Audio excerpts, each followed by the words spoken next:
Hey you all, this is Brian and you are watching the Dark Age channel. Always imagine a world turned upside down, where the usual comforts become dangerous pitfalls? Like if the power grid has collapsed, society's norms are in disarray, and every street corner becomes highly unpredictable? As savvy preppers, we are not just bracing for the unknown, we are stepping into it with eyes wide open. But beware, the places we once frequented without a second thought could now be the very spots to steer clear of. In this video, we'll talk about the top 10 places you should avoid after SHTF. These are some of the most treacherous terrains of a post-disaster landscape. This video isn't your average boring survival guide. It's a roadmap to dodging danger in a world where the familiar becomes foreign, and safety is a fleeting concept. So get ready, because we're about to reveal why these everyday spots could turn into your worst nightmare when society flips on its head. It's time to transform fear into foresight and panic into preparation. Are you ready to outsmart chaos? Let's dive in. Number 1. Shelters. And lastly, here's a curveball for you, shelters. You'd think they'd be safe havens, right? But hold up, it's not always that simple. Shelters can be tricky, especially in a post-disaster world. Sure, they're a place to head to when you're out of options, but they come with their own set of challenges. Think about it. Shelters pack in a whole bunch of people from all walks of life, all stressed out and in survival mode. It's a melting pot of uncertainty. You've got folks genuinely seeking refuge, but then there might be those who see the chaos as an opportunity to cause trouble. Remember the Superdome during Katrina? That place turned into a nightmare fast. Number 2. Other people's property. Listen up, because here's something super important.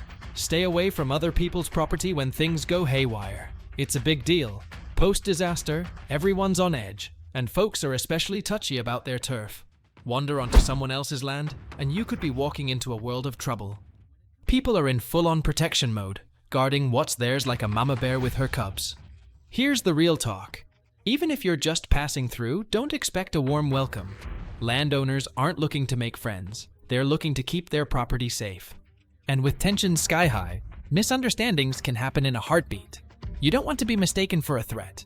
Stick to public spaces and known paths. If you absolutely have to cross private property, be transparent about your intentions. Keep your hands visible and communicate clearly. But really, the golden rule here is to avoid private property altogether. Number 3. Pharmacies. When things go south, pharmacies become hotbeds of tension. It's like everyone suddenly remembers their medicine cabinets are running low, all at the same time. You've got two main groups hitting these places hard. First up, folks who've just realized they need more of their essential meds, racing against the clock and each other. Then, there's the crowd looking to score drugs for, let's just say, less than medical reasons. This mix of desperation and opportunity creates a powder keg situation. People are anxious, maybe even scared, about not getting what they need. And let's not forget, illness doesn't take a break just because there's a disaster. Add in folks looking for cold medicine or pain relief to the mix, and you've got a full-on chaotic scene. As preppers, we should all stay clear of this mess by making sure we've got a solid first aid kit and a stash of any crucial prescriptions well before disaster hits. Number 4. Hospitals. In the thick of a major crisis, hospitals turn into absolute madhouses. You'd think they're the best bet for safety and care, but let me paint a different picture for you. Post-disaster, hospitals get slammed. We're talking about every injured person from the disaster, plus folks with regular health issues, all descending on the same spot. This isn't your typical ER wait. It's like every seat's taken at the biggest, most stressful event of the year. The staff are doing their best, but they're swamped, trying to juggle way more than they can handle. They've got to prioritize who gets treated first based on how serious their condition is. So if you come in with something minor like a cut or a sprain, you might be in for a long wait. So unless you're seriously hurt, hospitals might not be your best option post-disaster. They become these overloaded high-tension zones. If you're not in dire need of medical attention, you're probably better off treating minor issues at home. Number 5. Grocery stores and gas stations. When the world's in a tailspin, grocery stores and gas stations become hotspots of hysteria. At the grocery store, it's a frenzy. Shelves are getting cleared out faster than you can say emergency. Panic shopping kicks into overdrive, and before you know it, it's a free-for-all over the last loaf of bread. And here's a curveball. If the power's been out for a bit, don't expect to swipe your card at checkout. Some stores won't even sell perishables, leaving folks with carts full of groceries they can't buy. Then there are the gas stations. Lines of cars stretching as far as the eye can see, with folks hoping to fill up their tanks in any container they can get their hands on. It's not just about fuel. It's about the rising tension as people wait, worry, and wonder. So, what's the smart play? Keep your pantry stocked and a couple of gas cans full. That way, when everyone else is rushing these spots, you're watching from the comfort of your prepared home. Number 6. Gun and outdoor stores. So, gun stores and outdoor stores in a post-disaster world. Let's talk about them. You might think these spots are a prepper's paradise, but in reality, they're more like a magnet for mayhem. When things hit the fan, these stores aren't just attracting hunters and camping enthusiasts. They're drawing in a whole crowd of folks who suddenly realize, hey, maybe I do need that survival gear or a way to protect myself. The scene at these stores can get pretty wild. You've got people who've never thought twice about survival, suddenly desperate to stock up on firearms, ammo, tents, you name it. Depending on where you are, snagging a gun might not even be a quick process. There could be waiting periods, background checks, and other red tape, all moving at a snail's pace because, well, society's in a bit of a tangle. The takeaway? Be prepared before disaster strikes. Make sure you've got your survival gear and protection sorted out ahead of time. Number 7. High crime rate or lawless areas. Let's zero in on high crime or lawless areas during a post-SHTF situation. If a place is known for trouble on a good day, you can bet it'll be a whole lot worse when things go sideways. We're talking about those parts of town where you might clutch your bag a little tighter or keep an extra eye out even on a regular day. In a disaster scenario, these areas can get real dicey, real fast. It's like the Wild West with no sheriff in sight. Law enforcement? They're probably stretched thinner than a dollar store t-shirt, trying to handle the bigger picture. This leaves these spots ripe for all kinds of shady business looting, violence, you name it. These areas just aren't worth the risk.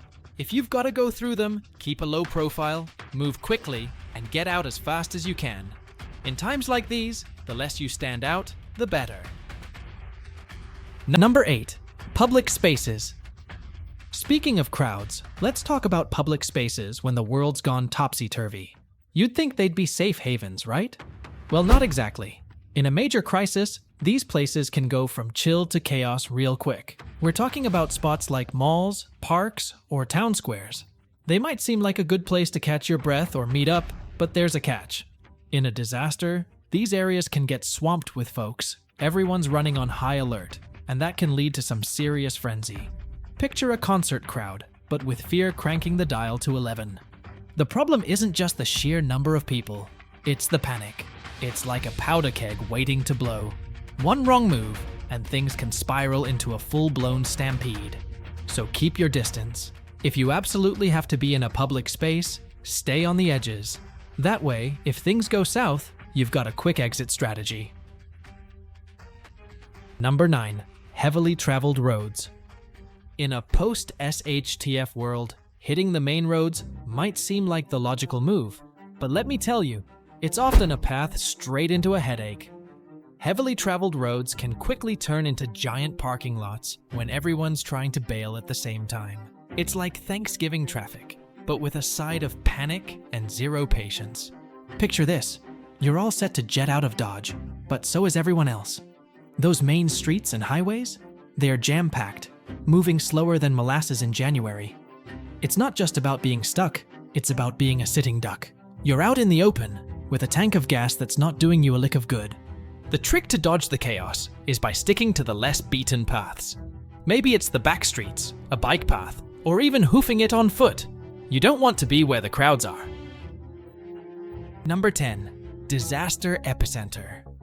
When it comes to navigating the aftermath of a big-time disaster, one rule of thumb is crystal clear.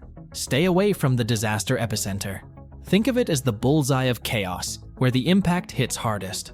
Whether it's a hurricane's ground zero or the core area of an earthquake, this spot is bad news. Here's the lowdown.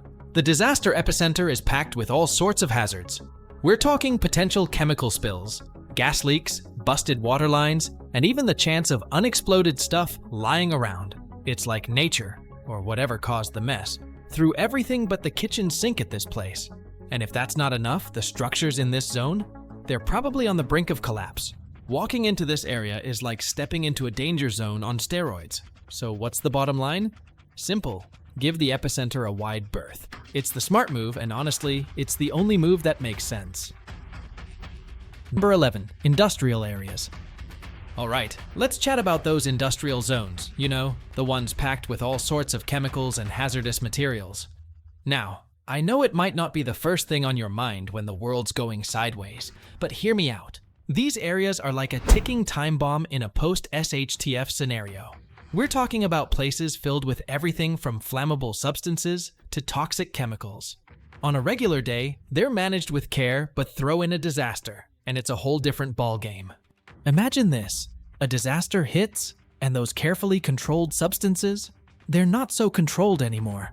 Fires, explosions, toxic fumes work. These areas can turn into no-go zones real fast. The aftermath of something like Hurricane Katrina showed us just how quickly things can go south in these industrial spots.